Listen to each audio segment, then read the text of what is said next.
Siyoni shemeza Imana, shemeza umwungere wawe, mu ndirimbo n'imbyino.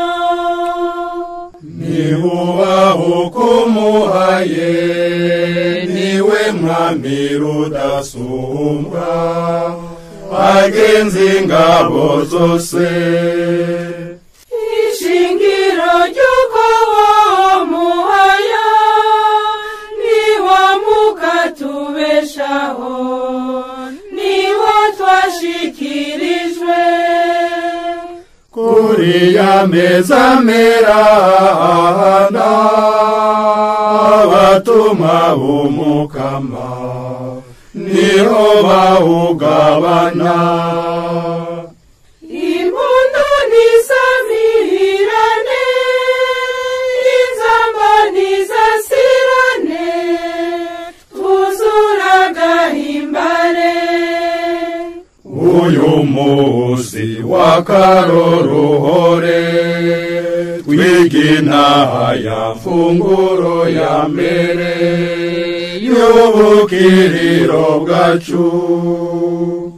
Uraya meza ya Kristu, n'isezerano nshasha, irangiza iya kera.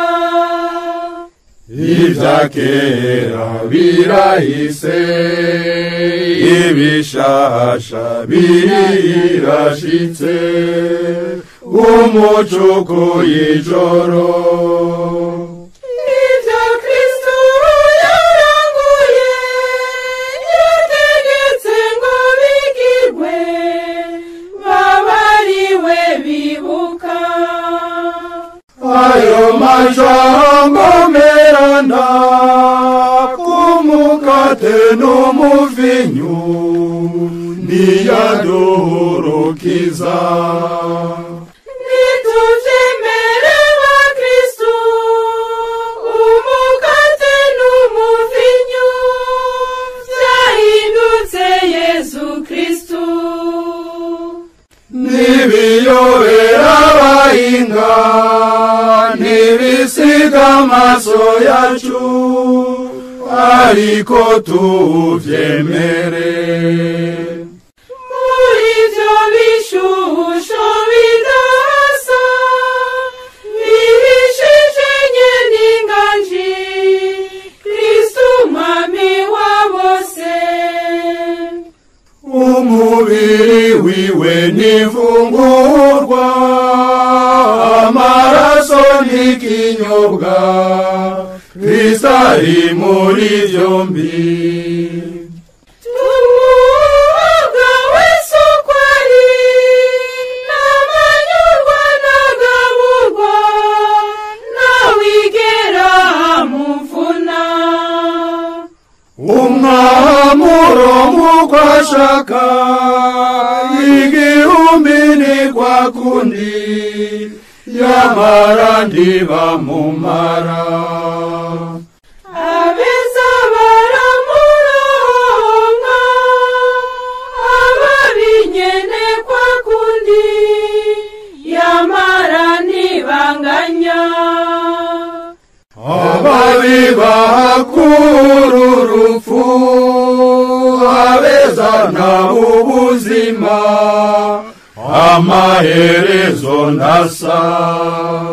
Iyi hozi yimanyuwe, nugira ukwemera guke, aba wese mukimanyu, nko muri hostiya yose.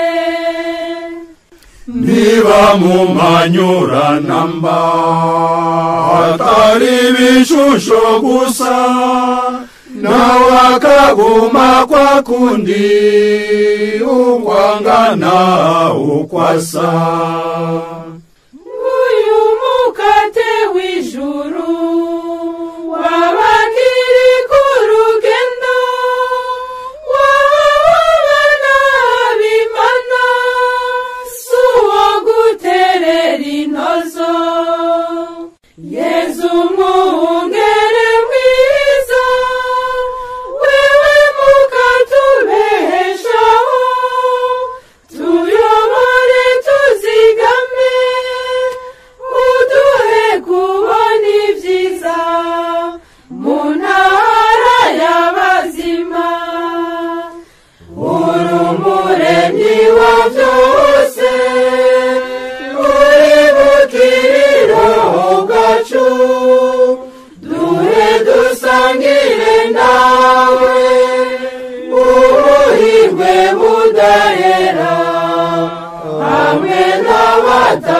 mutagatifu